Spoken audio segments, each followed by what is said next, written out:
আসসালামু আলাইকুম। আজকে আমি একটা ব্লগ নিয়ে আপনাদের সামনে আসছি। সেটা হচ্ছে এতদিন দেখছেন যে বিড়াল পালে সবাই, কিন্তু আমি আজকে যে প্রাণীটাকে খাওয়াচ্ছি এটা একটা ইঁদুরের বাচ্চা।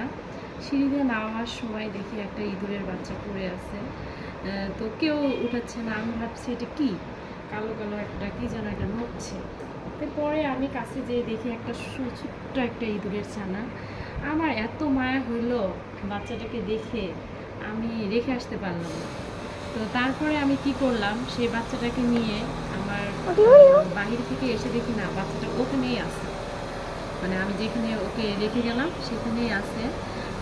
তো তারপরে আমি কি করলাম, ওখান থেকে ওকে নিয়ে এসে বাসায় এই যে এইভাবে দেখেন একটা বাটিতে করে এইভাবে সুন্দর করে রেখে দিলাম।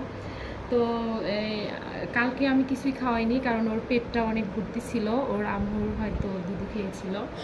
তো আজকে যেহেতু বাচ্চাটা বেঁচে আছে এবং বাচ্চাটার চোখ ফুটে নাই, কিন্তু দেখেন বাচ্চাটার চোখ ফুটেনি। তো আমার পরে আমি এই বাচ্চাটাকে আজকে আবার আমি একটু ওই যে এখন দুধ খাওয়াইলাম, খাওয়াই এখন আবার ঘুম পাড়ায় দিলাম, আবার 2 ঘন্টা পরে আবার খাওয়াবো। আর আপনারা সাথেই থাকবেন, বেশি বেশি করে আমার ভিডিও দেখবেন, আমাকে সাপোর্ট করবেন।